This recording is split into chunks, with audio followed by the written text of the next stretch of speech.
Today we start with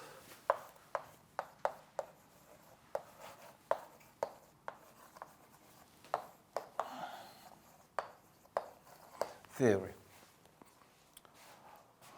What is the main goal of this theory? And if you want to explain this theory in one sentence, it is very easy to do.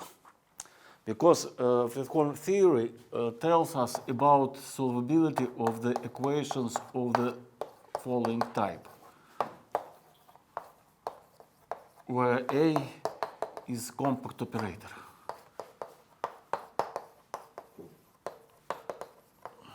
In some Banach space.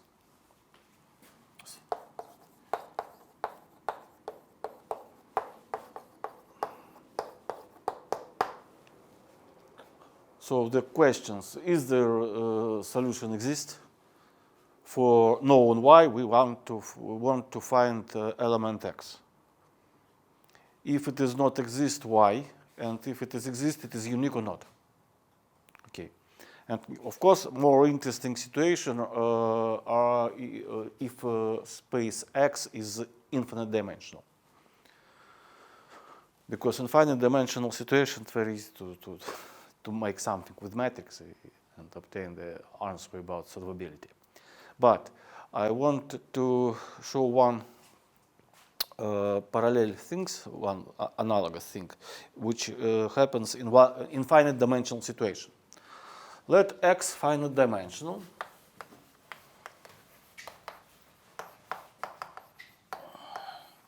and T is a linear operator in X.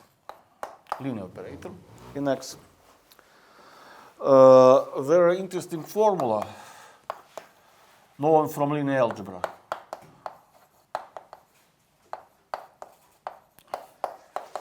What is the equality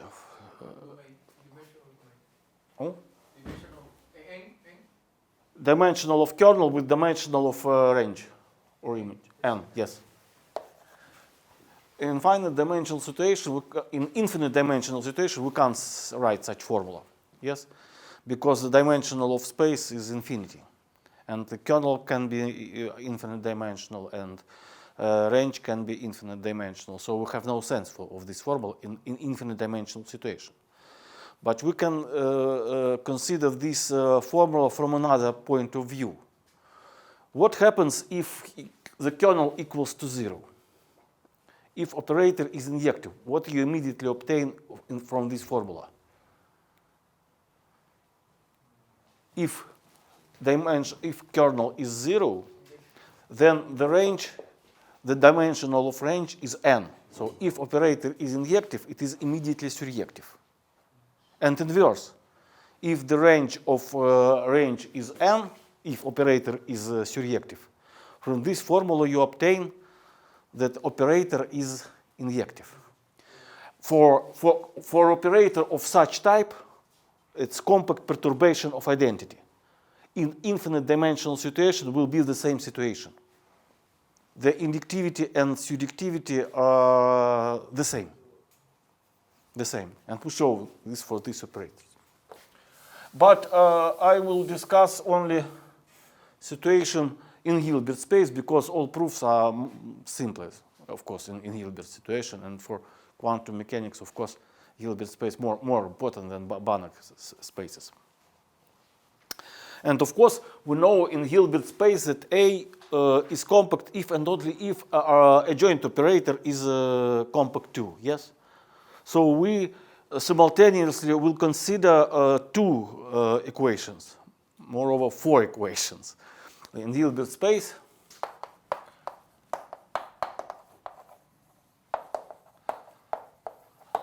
we consider first equation for operator A and corresponding homogeneous equation. And the same pair for a joint operator.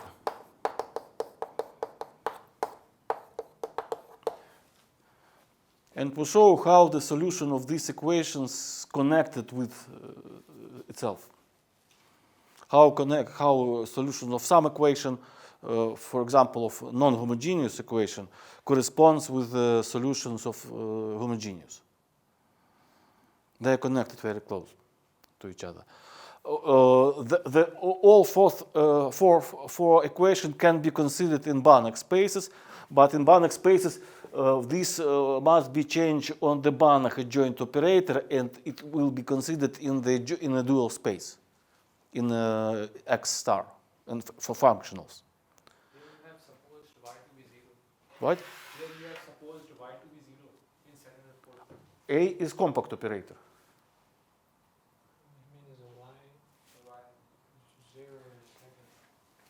It's a corresponding homogeneous equation. Right side is 0. So it is the same as kernel of operator identity minus A. When we formulate the results, you see how it's connected to each other. But I can repeat that we consider this theory in a Hilbert space. So our plan about five lemmas and 3 theorems. Lemma 1. Range of operator I minus A. A is compact operator. I remind this notation for compact operators is closed. And in this theory, A is always compact operators. So we consider the compact perturbations of identity operator. So the range of operator is closed.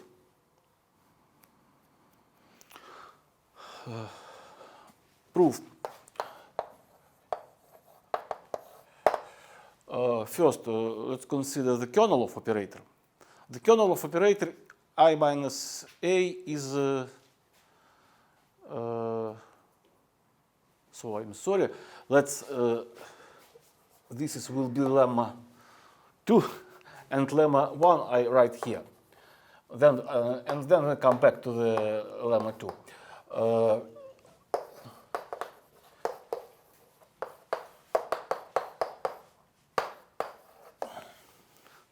The dimension of kernel is finite. Why?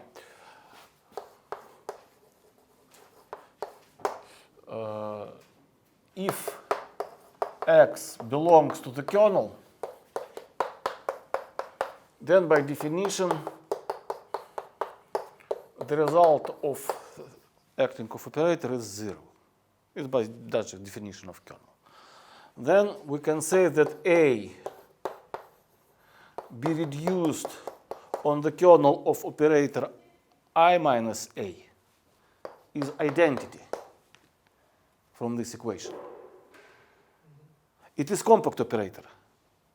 So identity can be compact operator only in finite dimensional space. It is compact. And it equals to identity. So again, identity can be compact operator only in finite dimensional space because the image of the unit ball is a unit ball. But unit ball in the infinite dimensional space is not a compact set. So it's clear, yeah? So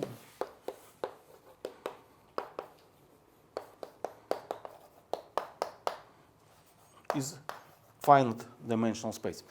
So come back to this proof of lemma 2. Let's denote H0 just a kernel of operator A minus A.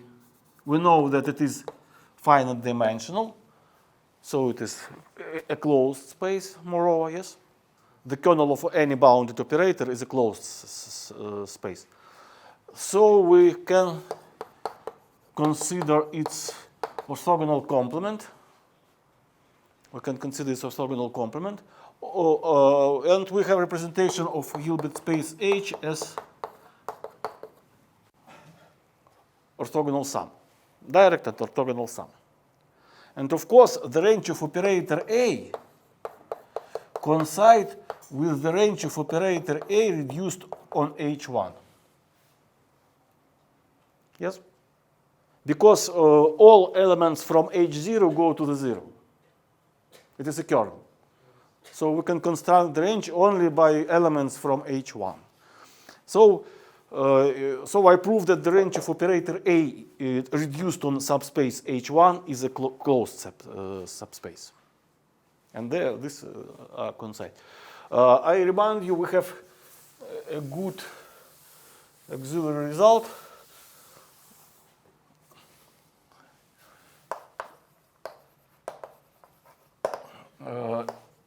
If for bounded operator T in Banach space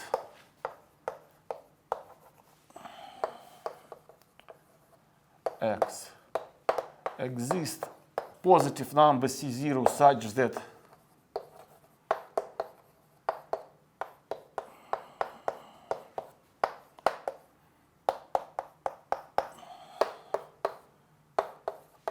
then the range of operator is closed.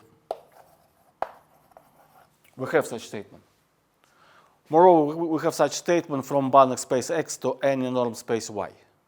But just now we work in one space because we have identity operator. Do you remember this statement? So how I want to show that the range of operator A is closed? I want to show that for operator A reduced on H1, we can find such constant C. So the plan. Show that for A reduced on H1, there exists such constant C. And if we show, then by this statement, we immediately obtain that the range operator is closed. Yes? By contradiction. By contradiction.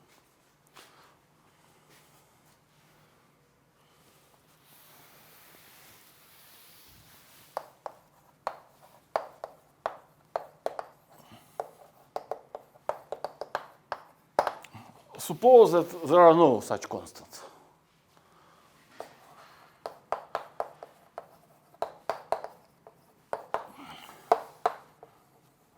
There are no such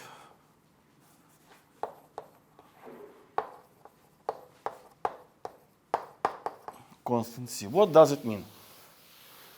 What means this inequality? This inequality means that our operator is bounded from the zero. Yes? So if such constant doesn't exist, then there exists sequence xn such that xn have unit norm. Of course, we can consider in this inequality vectors with the unit norm by normalization. And E minus A. Oh, here was mistake, if you see. Not for operator A, change please. I show that, so H0 is a kernel of operator A minus A, of course. So correct please. And range of operator A coincides with the range of operator identity minus A reduced on H1. Here the correct. I write only operator A, yes, in previous. Yes? Check, please. It is not correct. Correct operator identity minus A. Anyway, H0 is a kernel of I minus A, and H1 is orthogonal complement. And to show that for this operator, for here, identity minus A reduced on H1. Changing the A on operator A, identity minus A. So, and then tends to the zero. So if we have no boundness below, so we can go to the zero as close as we want. So just a contradiction to the existence of such constant C. But what we can say, what we can do further? This is bounded sequence, and operator A is compact. So what you can say about this set?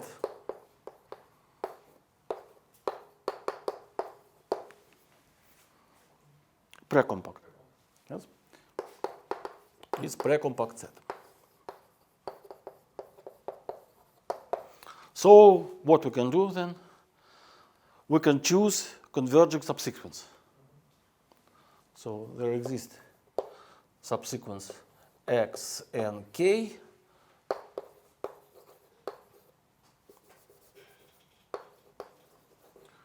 such that x and k converge to some element in H, in H1. I consider this operator just only in H1, because only space H1 influence on the image. So all xn belongs to H1. I don't write any time this, but we consider that just operator A reduced only on subspace H1, because H0 is a kernel. It is a kernel. So xn is from H1, so converge to some x0 in H1.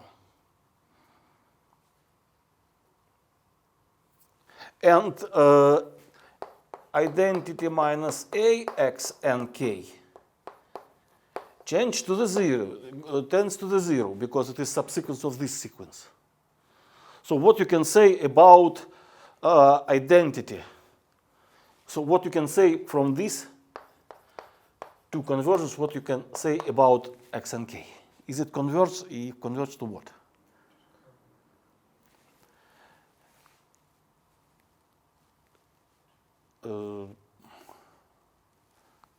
Here is precompact set. This set is precompact. So A, x, and k converge to some x, some element, because this set is precompact. And we know that this is subsequence of this sequence, and this difference tends to the zero. So we obtain only just now that x and k tends to the x0 too. Yes? Hmm?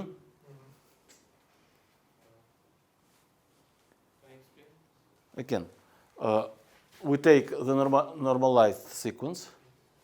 We have converging to the zero. This sequence is bounded. X and k is bounded. So this is precompact set, because A is compact operator.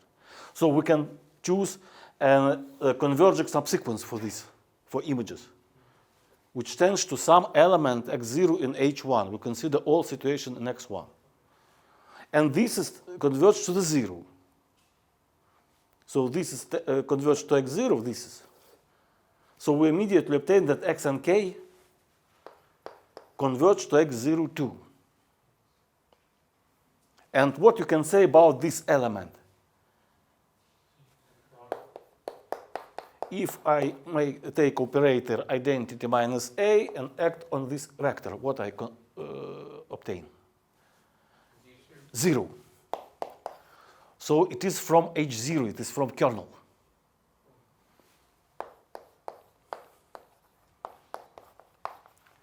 But it was in H1 because we consider this operator in H1. But this is two subspaces are orthogonal to each other. So x0 must be 0.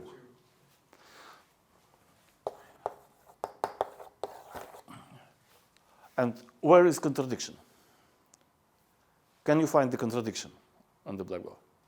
One is from x0. X0 is a limit of x and k. And norm of any element x and k is 1. And norm is a continuous function. So x0 is a limit of this element. So from this we must conclude, obviously, that x0 has a unit norm.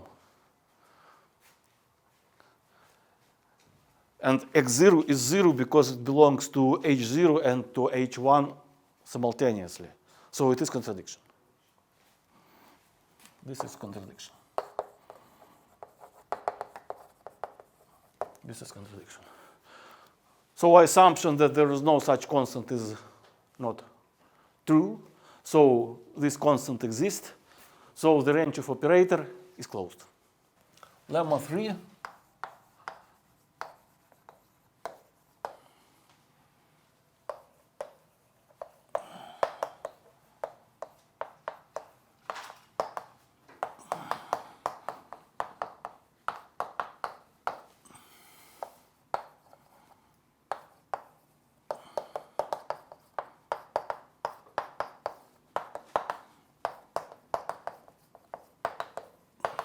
Moreover, this sum is not only direct, it is an orthogonal sum. We have such decomposition. Is it clear that this is symmetric situation?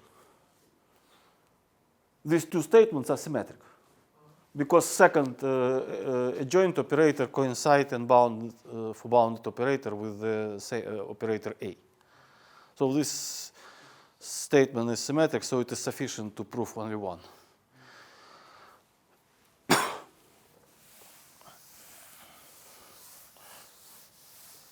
Or moreover, operator A is compact, yes? It is if and only if A star is compact operator. So to consider operator identity minus A, it is the same to consider operator identity minus A star. One remark.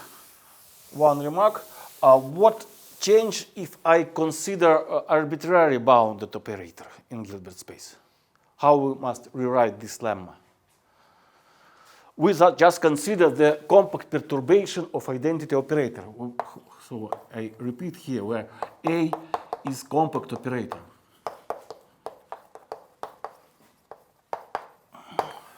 Is a compact operator. So it is not an arbitrary operator. So remark.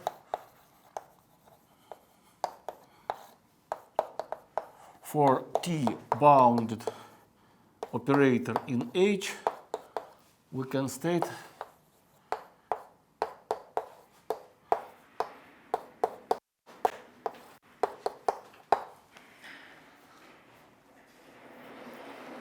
compare these two statements. We know that orthogonal complement always closed subspace, but the range of operator cannot be closed.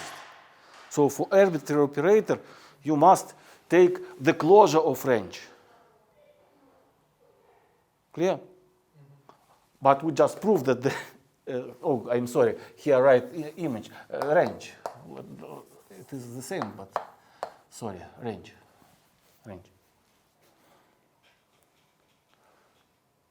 So our operator have closed range, so we need to take the closure.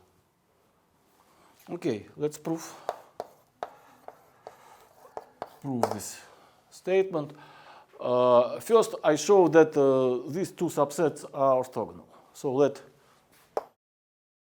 let X from the kernel and Y belongs to the range of the adjoint operator. From this, we immediately obtain that there exists some Z from H such that Y equals to this. Is a result of action of operator on element Z because it is from range. Then let's calculate the scalar product. Let's calculate the scalar product. So by definition of adjoint operator, put it here. And then we obtain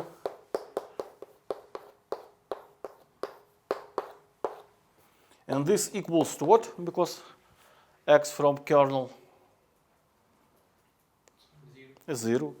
So the result of this scalar product is 0. So what you can say about X and Y? They are orthogonal. So we show that these two subsets are orthogonal. What we need to show additional?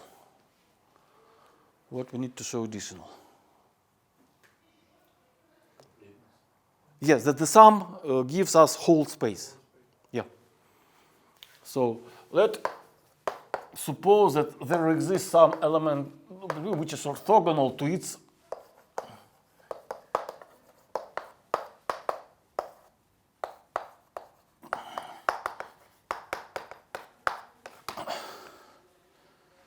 let's suppose that the sum is not all space, then we can find an element which is orthogonal to this.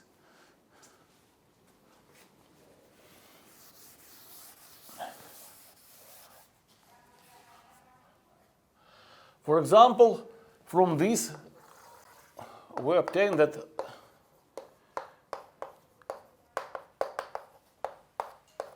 orthogonal to this range, yes?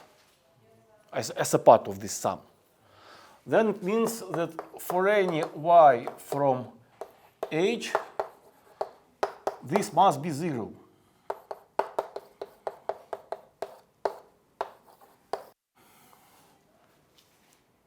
Because if y goes for whole space, this belongs to the range.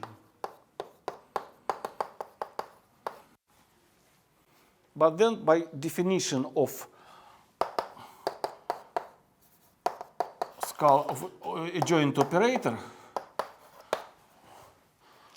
we can put this operator on element W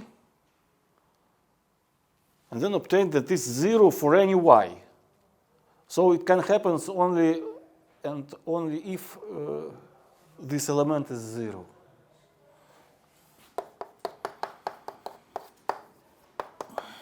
So it is from the kernel.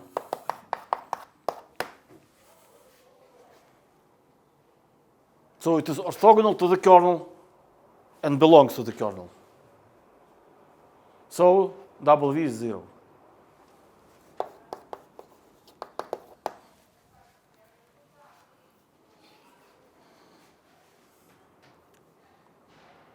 Okay?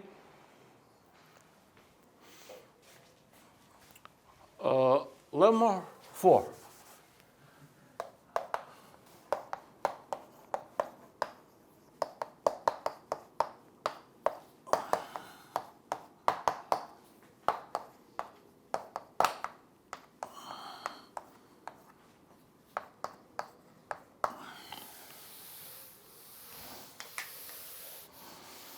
So do you remember the starting point? We want to show that for this operator, the injectivity is the same as surjectivity. So it is first part of this. And we want to show that surjectivity is the same as injectivity. So we show that from injectivity we can obtain surjectivity. Proof by contradiction.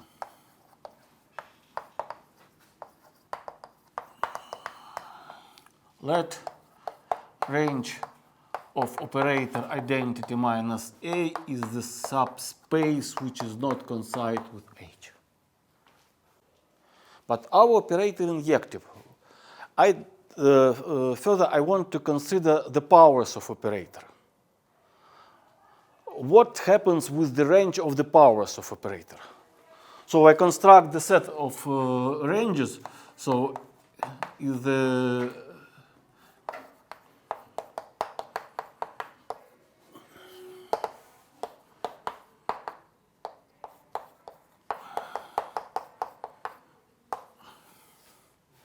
or it is the same as Hn equals identity minus A for Hn minus 1.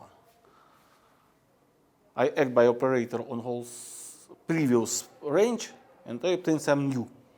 But our operator is injective, so let's consider picture.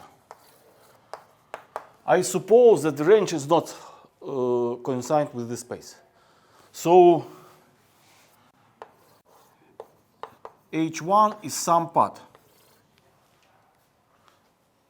But our operator is injective. Different points go to the different points. So what you can say about H2? Can H2 coincide with H1? H2 is the range of operator identity minus A acting on a space H1. So it is a range of the power. it is must be inside. Yes?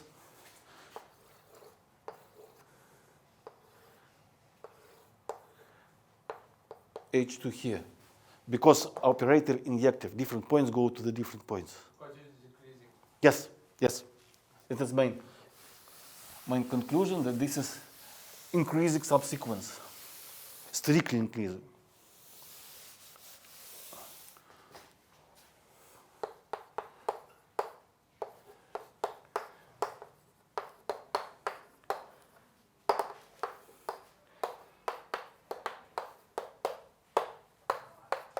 And so on. And so on. What we can construct if we have in Hilbert space some space, and it's non-trivial subspace. We show that all these spaces are closed, so they are complete. They are Hilbert space. Each Hn is a Hilbert because they are closed by lemma 2. And we have large subspace and smaller subspace. What we can find in large subspace? A vector which is orthogonal to the smaller subspace. For any, so it can be written as H0, for example, yes? For any n, we can find there exists here xn minus 1 with the unit norm, and this element orthogonal to Hn sub n. Yeah? Okay. Again, this is sequence bounded because we take it with the unit norm. Operator A is compact operator. So, what you can say about this set?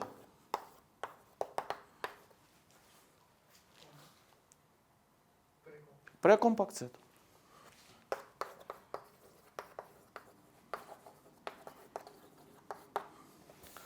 So, if it is precompact, so it is possible to find a fundamental subsequence. Okay? Let's check, is it possible or not? Is it possible or not?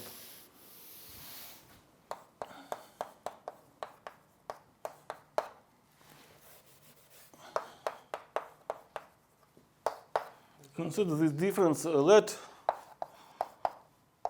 m larger or equal to n. Yep.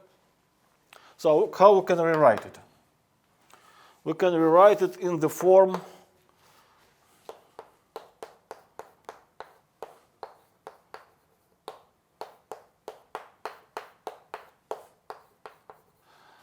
minus xm, yes, and plus xn. Is it correct now? We have only this element, but we know something about operator identity minus a. So I construct operator identity minus a and then make some correctness. Make some correctness. So we have this, but appear this element, I take it away. Appear minus xn, so I must take it away. So, and now what we can say from watch this space.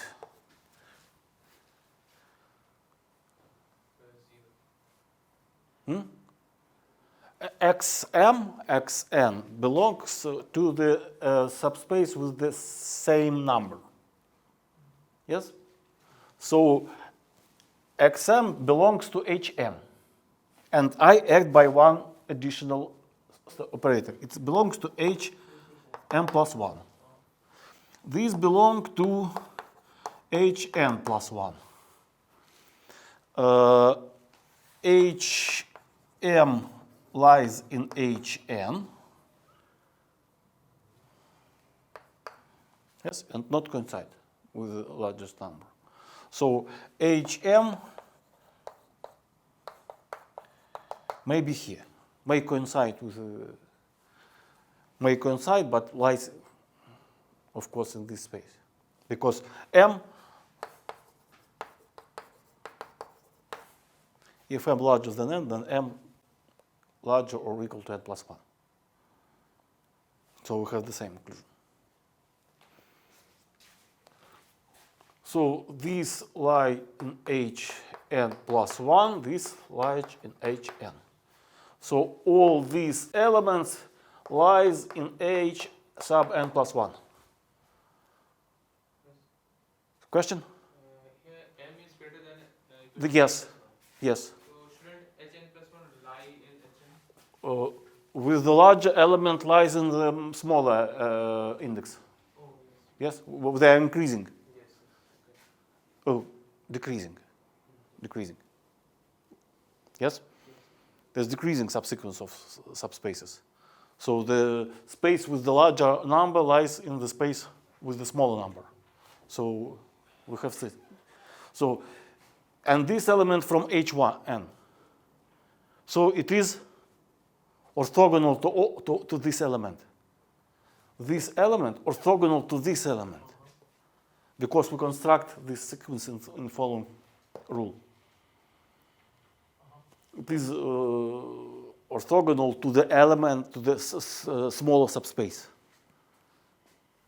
So by Pythagorean theorem, what you can say about the norm of this element?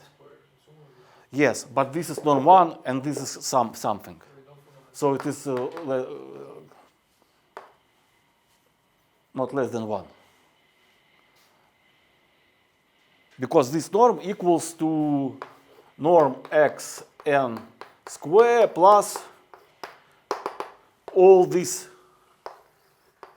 element square, Pythagorean theorem. It doesn't matter what this number equal, but this number equal to 1. So it is not less than 1. So where contradiction? There are no fundamental subsequence. No fundamental subsequence.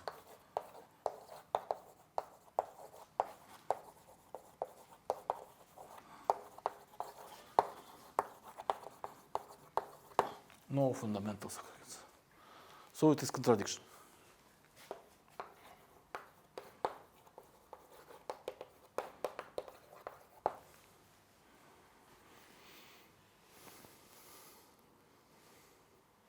And I think the last lemma, lemma 5.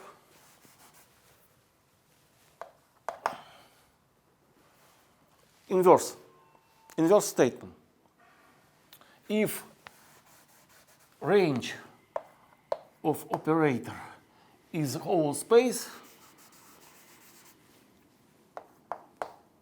then the kernel of operator equals to 0. And if we consider the lemmas 4 and 5 together, it means the operator is injective if and only if it is surjective. The proof very easy because it is sufficient to combine some previous statements. It is sufficient to combine some previous. Moreover, it's sufficient to combine lemma 4 and lemma 3. Lemma 4 and lemma 3. So if the range of this operator equals to H, then by lemma 3 what we obtain? See that formula.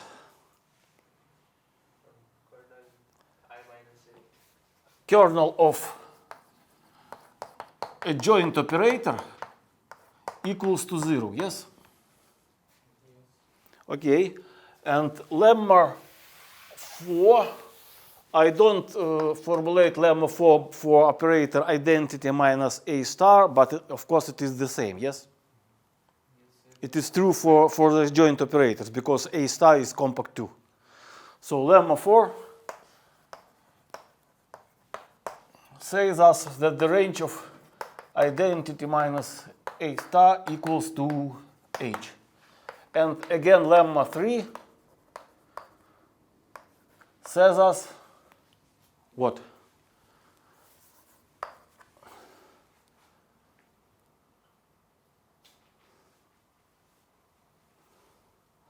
From Lemmas 3.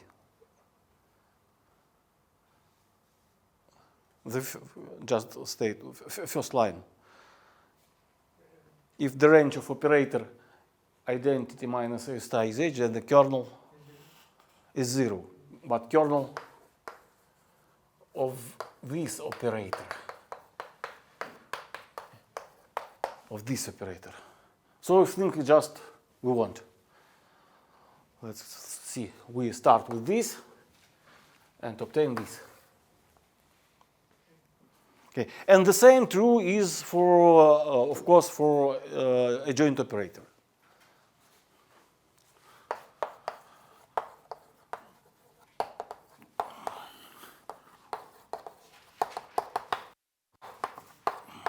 For this operator.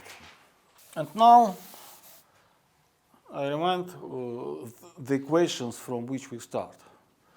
I want to consider 4 equations. This is the main equation, but it is more convenient to consider not 1 equation, but simultaneously 4 equations. And the same pair for a joint operator.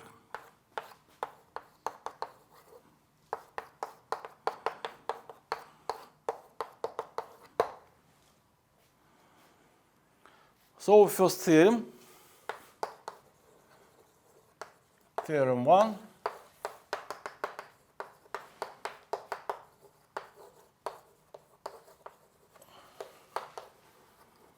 So-called first Fredholm theorem. Equation 1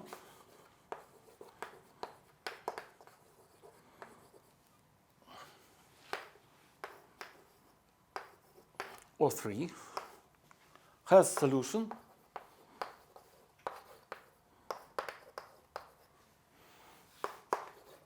if and only if y orthogonal to solution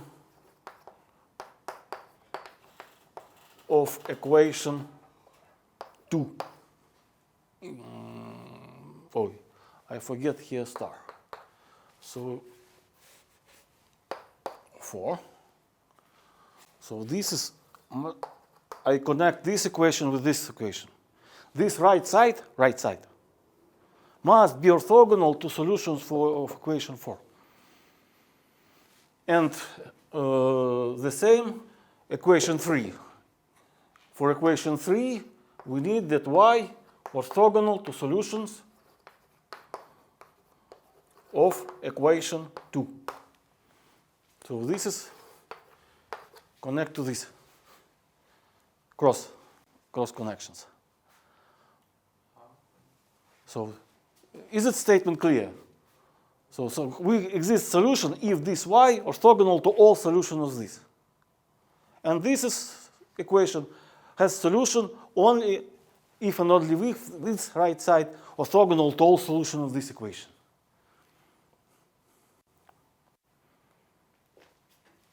Statement is clear, yes? How we can prove it? I claim that we just prove it. See, please, at Lemma 3. Look at Lemma 3.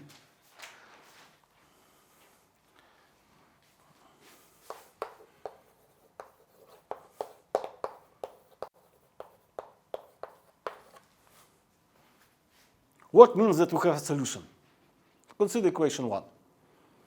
If we have solution, then immediately y is from the range of operator a minus a.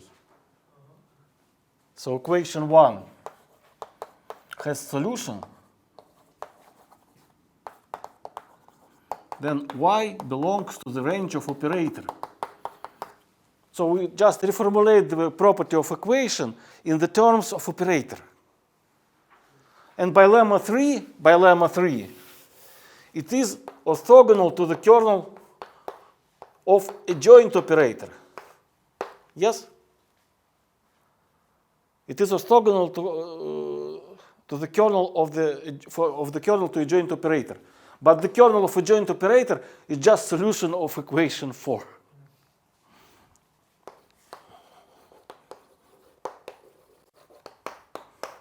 Equation of, it is a solution of, not equation, solution. And the same true for this pair. Yes, it is the same, and the same arguments. We can repeat the same arguments. Okay, so we prove the first Fredholm theorem. So theorem 2.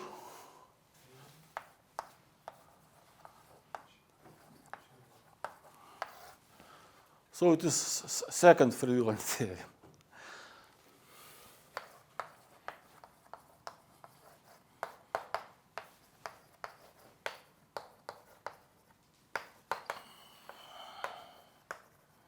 Or Fredholm Alternative.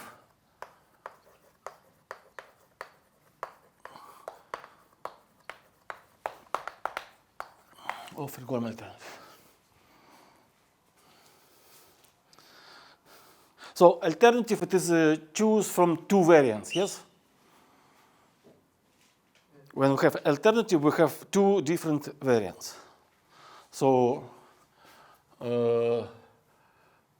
variants, equation or maybe either, yeah, maybe either.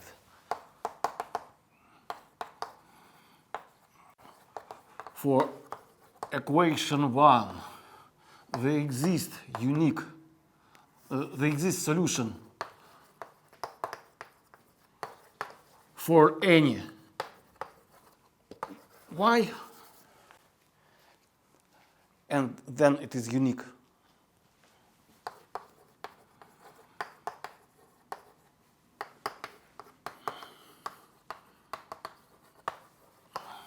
Either equation 2 has non-trivial solution.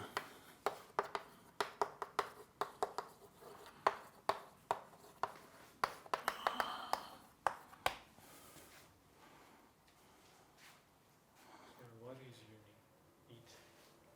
unique? Solution. Solution.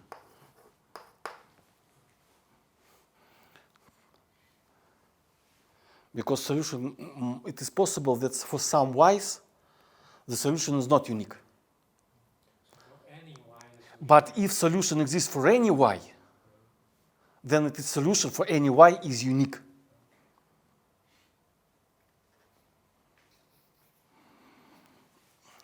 Again, we must do nothing, almost nothing, because we prove it. It is only combinations of lemma 4 and 5. It is combinations, proof, it is combination of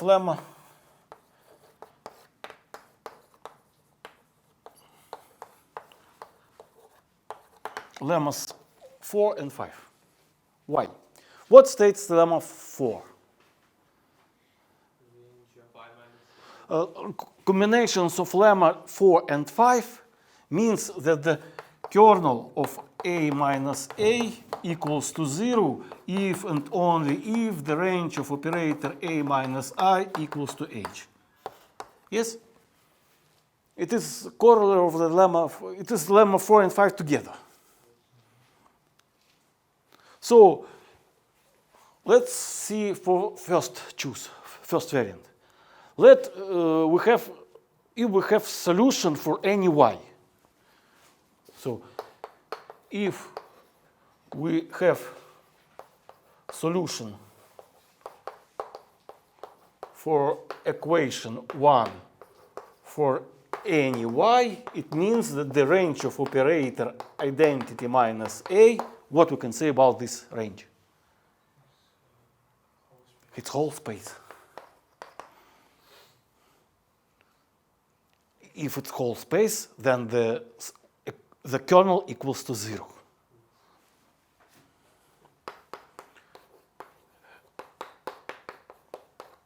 Equals to 0, and it means that equation 2 can have what solution? That only 0, yes, because equation 2 is just a description of the kernel in terms of operator. It is the same. So equation 2 has only 0 solution. And here statement non-trivial. And again, if equation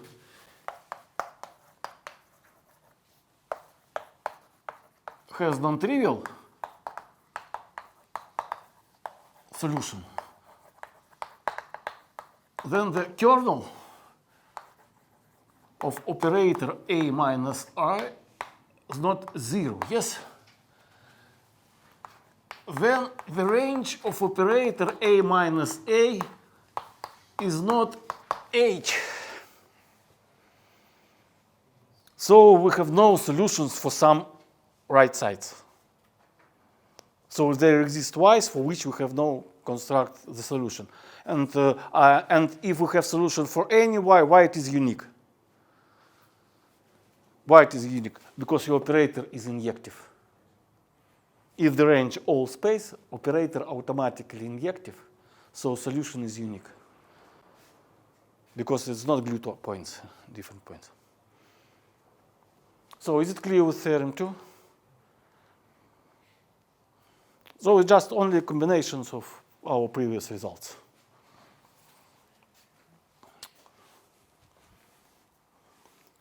And theorem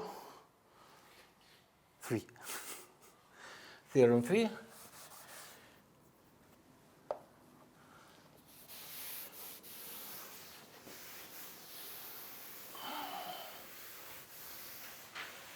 So it's easy to guess. It's easy to guess that it is named as third Fredholm theorem.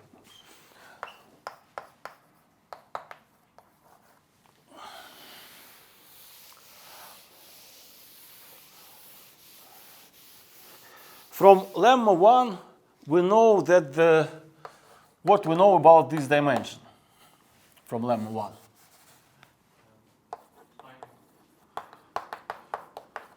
It is finite. For a joint operator is finite too.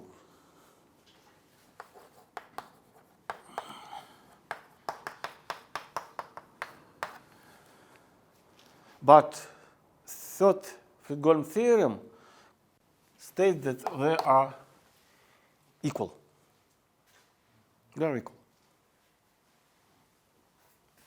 At first, we took that A is equal to A star. No, in lemma 1, we only show that they are finite. We don't know why for A and for A star are the same dimensions. But third theorem says that they are the same. It's so-called Fredholm theorem, operators. The dimension are same. Are the same. A and A star. Huh? Okay, dimension you're talking about. This dimension equals to this dimension. Where A is compact operator, of course. Again, I don't repeat it any time, but of course, anytime A in our theory is compact operator. Question? Yes. Sorry, does it also work with Banach spaces? Yes, but some improvements more difficult. For example, second lemma, how we do? We reduced our operator on the orthogonal complement to kernel. In Banach space, we have no orthogonal complement. But we show that in lemma 1, kernel is finite dimensional subspace. Then we must prove that in Banach space, any finite dimensional subspace can be complemented by the closed subspace. Yeah? So do you remember the problem of a closed complementary? If we have Banach space and closed subspace, is there exists another closed subspace with direct sum gives us all X? in arbitrary situation it is not true. For example, space C0 is closed in L infinity, but it had no closed complement. But kernel of operator identity minus A is finite dimensional. It has closed complementary. Then lemma 3, we have a joint operator, Gilbert joint operator formulation. But in Banach space, you must take Banach space operator, and the range of Banach space is the functionals. So orthogonality means another way. What means the orthogonality of? We show that, for example, x, y, and here we must write this equation in Banach space. But this is in x and this is in x star. It is here I must write not x, I must write f. It is functional. Orthogonality means that this functional f acting on y gives 0.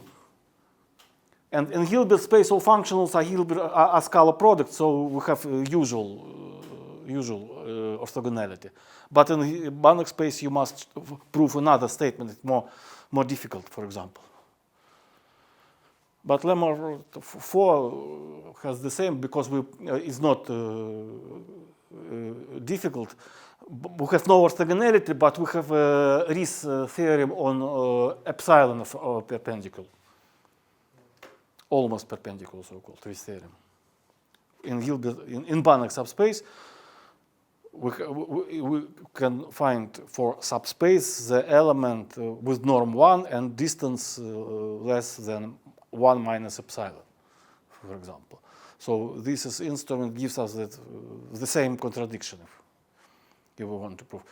And lemma 5 is combining of lemma 3 and lemma 4. So only two lemmas have more difficult proof in Banach space. So let's try to prove this theorem.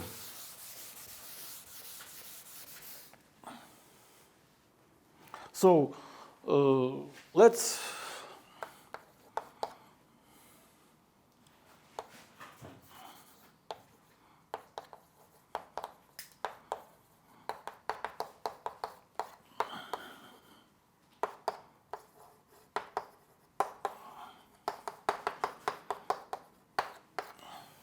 denote these dimensions. Let's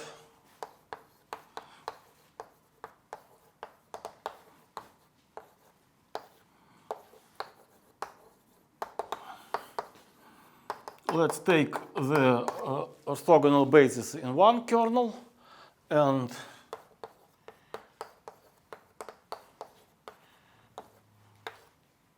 M. Orthogonal basis in the kernel of a joint operator A star. Let's suppose that these numbers are different.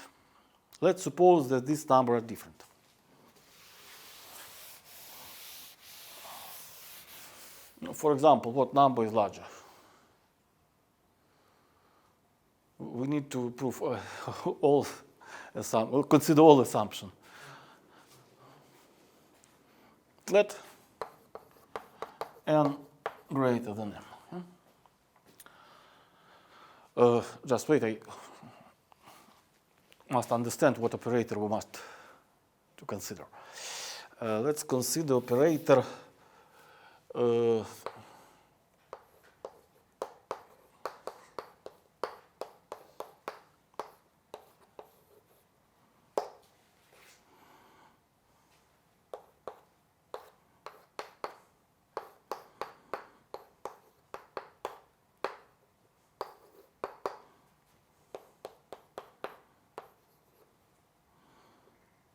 this from kernel, this from image.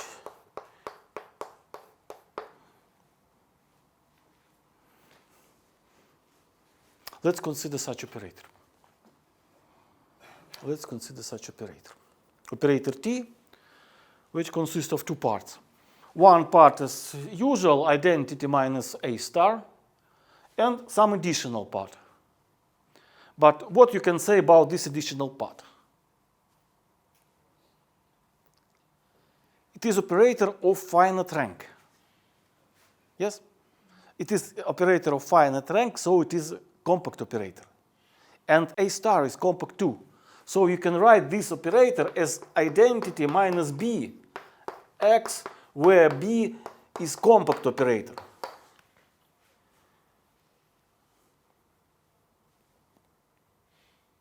Yes? Because it is sum of two compact operators. Operator A star, B equals to A star, Bx, minus sum x psi phi I equals to n to m. We must take sum only for smallest index, yes? Because we have no sufficient psi. So it should be minus. It is, take out the brackets. Identity minus A star and this sum, finite. So I can denote it as operator B. And some may think that B is compact operator too because it is sum of two compact operators. Moreover, it is sum of compact operator and of operator with finite rank. And it is of course bounded because it is sum of elements from our space. By Cauchy-Banachowski inequality, you can obtain simple estimation on its norm. It is bounded operator and finite rank, has finite rank. The estimation of its norm is less than the sum of norm Ci multiplied on norm phi I. This is by Cauchy-Banachowski inequality and norm triangle inequality. So this operator has the same type, identity minus compact. So it is compact perturbation of identity. So for this operator, all 5 lemmas and theorem 1 and 2 are valid. Yes, we can use all lemmas and theorem 1 and theorem 2. Let's investigate the kernel of this operator. What we can say about kernel of this operator?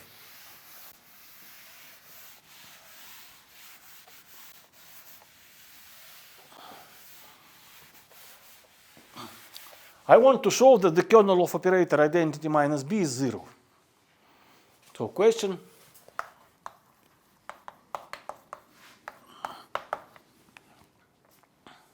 Let X belongs to the kernel.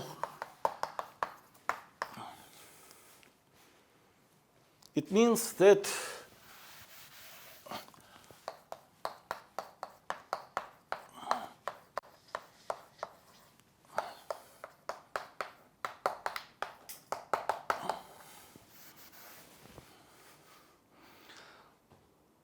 this sum equals to 0.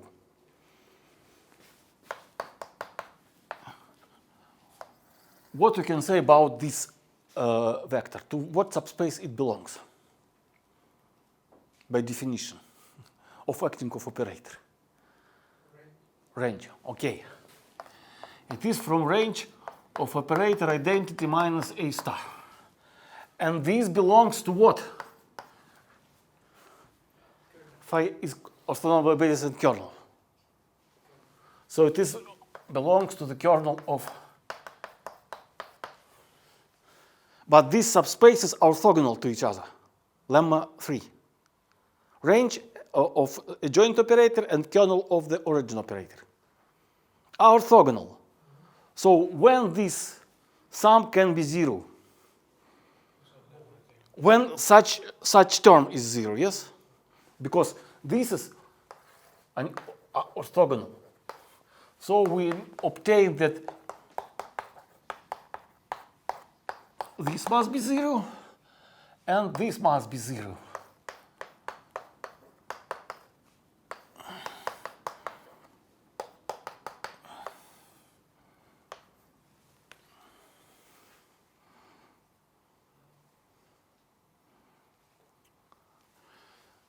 This tells us that X belongs to the kernel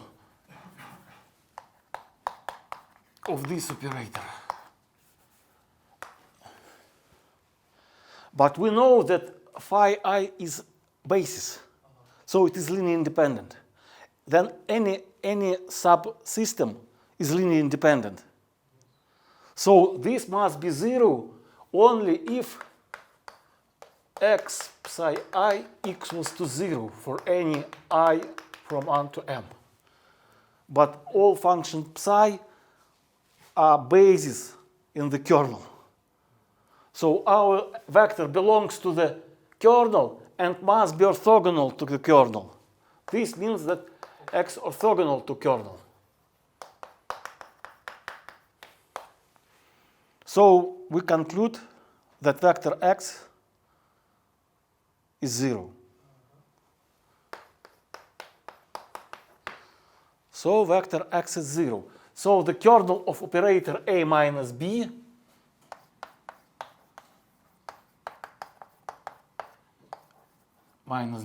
equals to 0. So what we can say about the range of operator?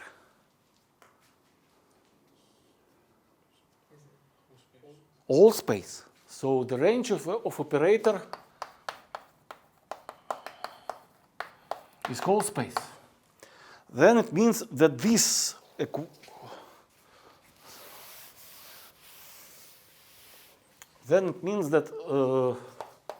equation I minus b x equals y has solution for any y.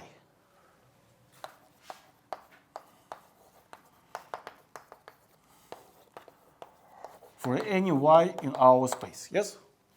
If the range all space, it must have solution for any right sides. So let's try to solve equation. And now, important thing, we have this sum up to m, and we suppose that m larger. So we have additional elements phi. So let's try to solve this equation. Oh, not n plus 1, but what I must do? M plus 1, right? M plus 1. So I write here.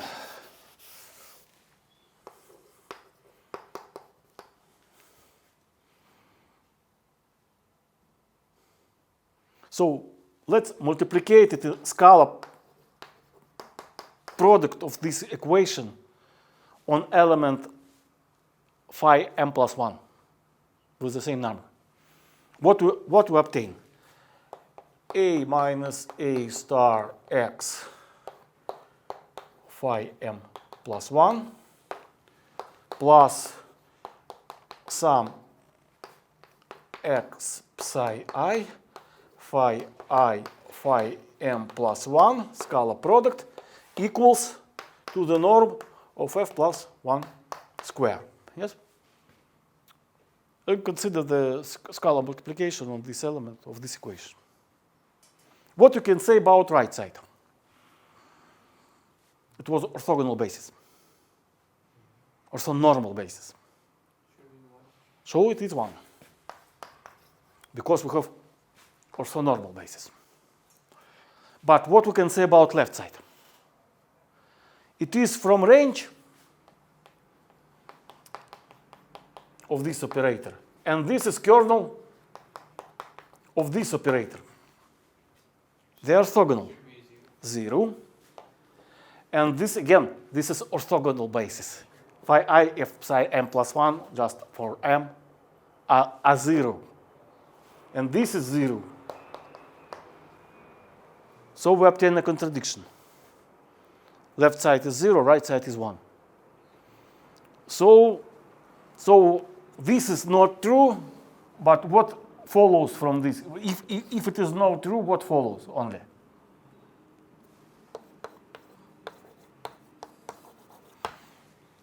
Only this. But if we suppose, I just take away this, I don't want to take away this operator, because if n less than m, consider operator Sx equal I minus Ax plus sum x phi psi I from 1 to the smallest index. So it's like a joint operator. Change phi and psi by places and consider identity minus A except identity minus A star. And repeat all these arguments. Because you see, this is from the range of operator identity minus A and is from the kernel of a joint operator. You see? It is from kernel of a joint operator. Then we check that the kernel of this operator is 0. Then range all space and try to solve equation for psi n plus 1. And you again obtain the contradiction. Okay? Is it clear? Good. Question? For that, we obtain then the n, the opposite inequality here. What? If we For this we obtain the contradiction. yes. So if it is not true, then this is true. But if they are not equal, if they're stronger inequality, then we construct the operator, consider this operator, and repeat all arguments. Okay, are the same. I think you do not need to do it, yes? It is clear. So consider this operator, and then we obtain that n must be m. If we consider this operator, because the kernel of this operator S is 0, so range, and you again see that it is a compact perturbation of identity. It is a compact perturbation of identity, so all results are valid for this operator. So we check that the same, the kernel of operator C is 0, so range all space. So if you try to solve the equation for psi n plus 1 n here, you obtain the contradiction, the same contradiction. This is also contradiction. So it shows that the n must be equal to m. For n less than m, this is contradiction. You see. If n less than m, you consider this operator, this, and repeat for this operator S the same arguments for operator T. Again, you show that the kernel of operator S is 0, then the range of operator S is all space, so it must have solution for psi n plus 1. Then you multiplicate this equation on psi n plus 1. Here we obtain 1, here we obtain 0, and here we obtain 0. Yeah, Contradiction. So then n equals to m. So more convenient, of course, more convenient to consider these Fredholm equations. So these equations is Fredholm equations. Their names are Fredholm equations. Historically, Fredholm consider the integral equations. If we see the history of this, of evolution of this theory, Fredholm consider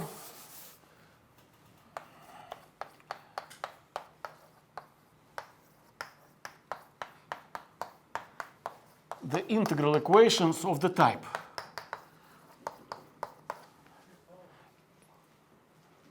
It doesn't matter what space, continuous function or LP functions, any possible space of functions, normed functions, because we want to make a theory, to use the theory of Banach spaces.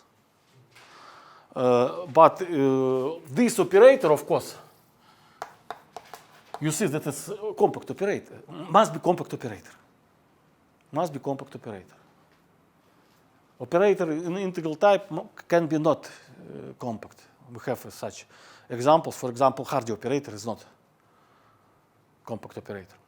But if this operator compact, then we can use all this theory.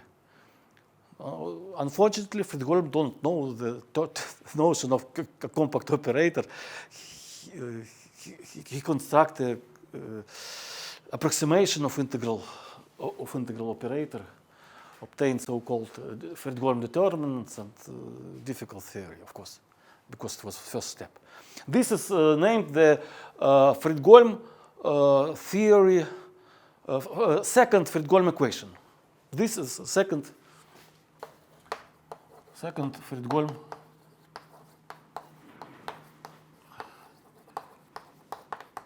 equation. And what we can say about the solution of this equation? So once upon a time, I asked a student additional question on exam, what is a Fredholm theory? He decided to make a joke and say that Fredholm alternative is all good or all bad. But I think it is not correct approach to the Fredholm theory. Because to my mind, the Fredholm theory is all good or almost good. Almost good. Because what we know that one way of alternative, we have a solution for any right side. Yes, for first possible situation. We have a solution for any right side. Then it is unique. So it is our operator is bijective. Our operator A minus I is bijective. Why the another variant is not very good, is not very bad? It is almost good because what says first Fredholm theory? This right side must be orthogonal to the kernel of a joint homogeneous equation. The homogeneous equation is the kernel of a joint operator. It is finite dimensional subspace. So right side, bad right side, it is a finite dimensional defect. It must be, it means if you take function g orthogonal to the finite dimensional space, then it is good. So if you solve in infinite dimensional space, you have only finite dimensional subspace for the bad right sides. So almost for any right sides we have a solution, but it is not unique. On seminar we'll see the examples for this theory and some simple examples or not simple examples. But what corollary we immediately obtain from Fredholm theory for compact operators. I few minutes later give a definition of Volterra operator. But why nobody asks what means the first Fredholm equation? It is second Fredholm equation. What is first Fredholm equation? First Fredholm equation, it is bad equation.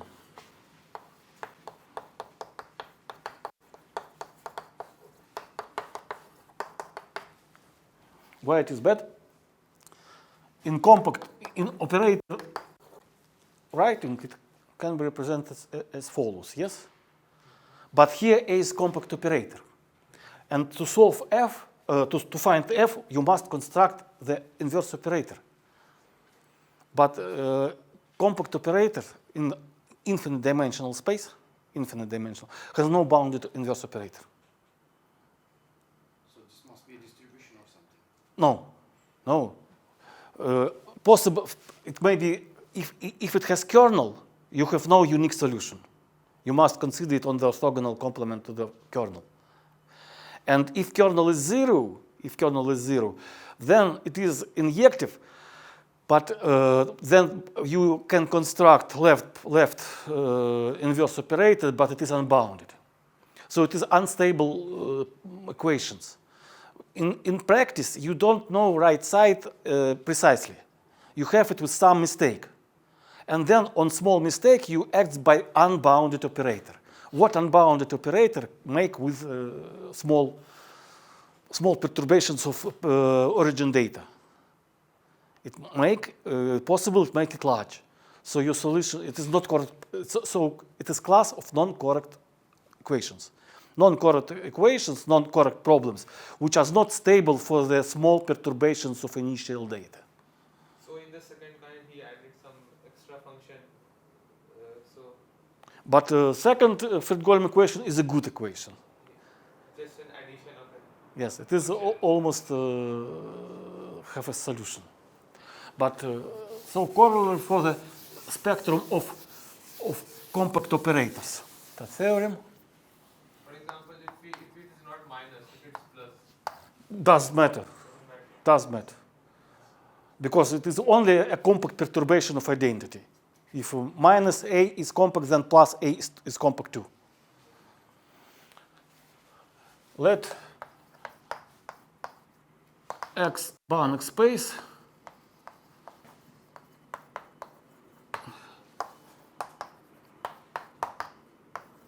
infinite dimensional.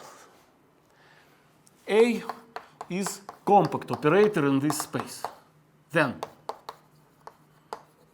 first, 0 always in spectrum.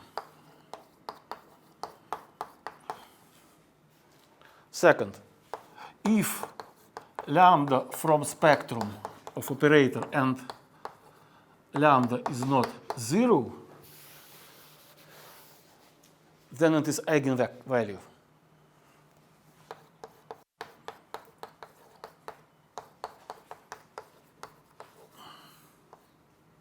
Now we are doing for Banach. Isolated and has finite multiplicity. Multiplicity of eigenvalue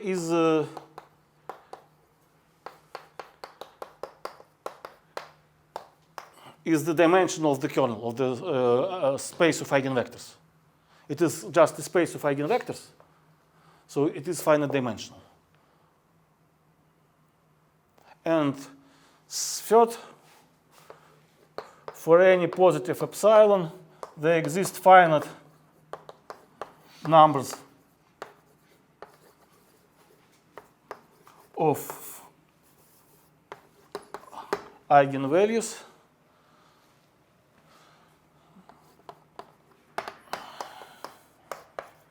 which are larger than epsilon. So the unique accumulation point can be only 0. This means that if you consider complex plane, if you consider the ball with the radius epsilon, outside this ball can be only finite numbers of eigenvalues.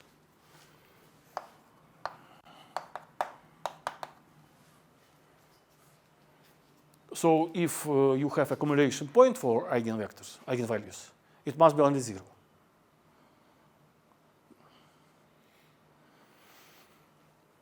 So first two properties are just so first we have when we discuss the property of compact operators and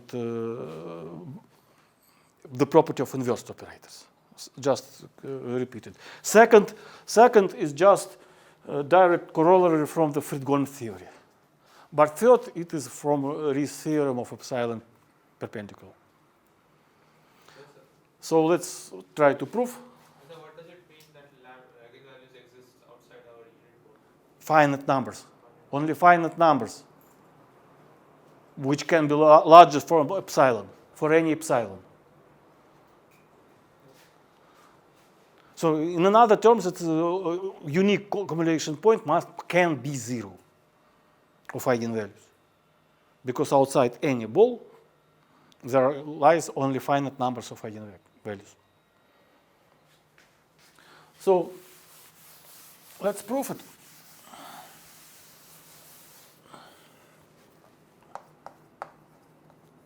First, no, we have these arguments, but I can repeat it by contradiction. Let 0 belongs to the resolvent set of operator A. Let 0 belongs to the resolvent set. Then there exists A minus 1, which is bounded. Then we consider A minus 1 equals to identity. Yes? It is just a definition of inverse operator. But the property, this operator is bounded, and this operator is compact. But composition of compact and bounded operator is compact operator. But identity can be compact only in finite dimensional space. This is compact.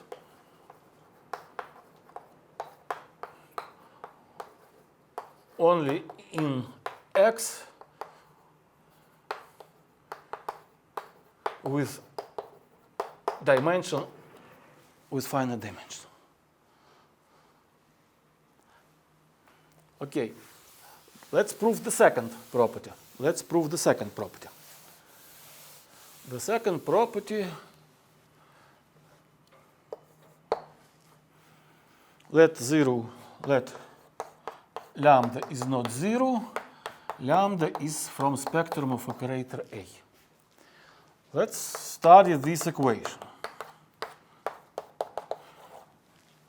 I repeat that to construct the resolvent operator, is the same to solve this equation. It is the same things.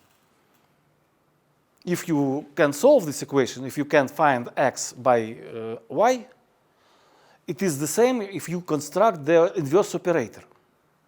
So lambda is not 0, how you can rewrite it?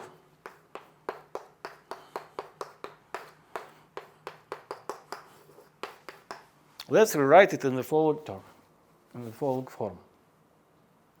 So you see, this is identity operator, and this is compact operator.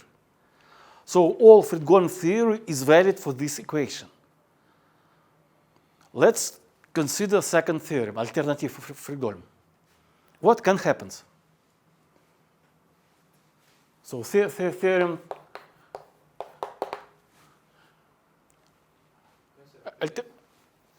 So our objective from Fredholm equation is to find the right-hand side. What? Our objective of Fredholm equation is what? Fredholm equation is Fredholm equation we considered previous hour. It's this equation, where A is compact operator, and the aim is to find the x. Find the x, if you know right side y. So the solution of equations of such type. What happens by alternative? What first variant? First variant exists unique solution for any right side.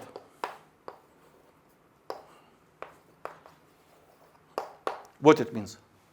It means that operator is bijective. Yes? Then it means that operator A minus A lambda is bijective. But you multiply it on minus lambda to obtain then this operator. It is the same that this operator is bijective. So lambda where lies? In resolvent set. But second variant of alternative, what? Second way, what can happen? The homogeneous equation has non-trivial solution. So this means that equation of such type, of this type, has non-trivial solution x, but it is equivalent to the ax equals lambda x. So what happens? The non-trivial solution of this equation is just eigenvector. Then lambda is eigenvalue. So it is from the point spectrum. From the third property, we obtain that they are isolated, yes? Because we have only finite numbers. So immediately they are isolated. And why the multiplicity of eigenvalue is finite? It's lemma 1. It's lemma 1. If we consider kernel of this operator and take x, then ax equals to lambda x. It is the same that x equals a divided on lambda x.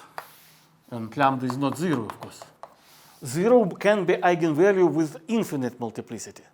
Finite multiplicity is valid only for non-zero eigenvalues. So we see that operator A divided on lambda on the kernel of operator I minus lambda E is identity from this equation. This is compact operator. So identity can be compact on a finite dimensional space. So this kernel is finite dimension.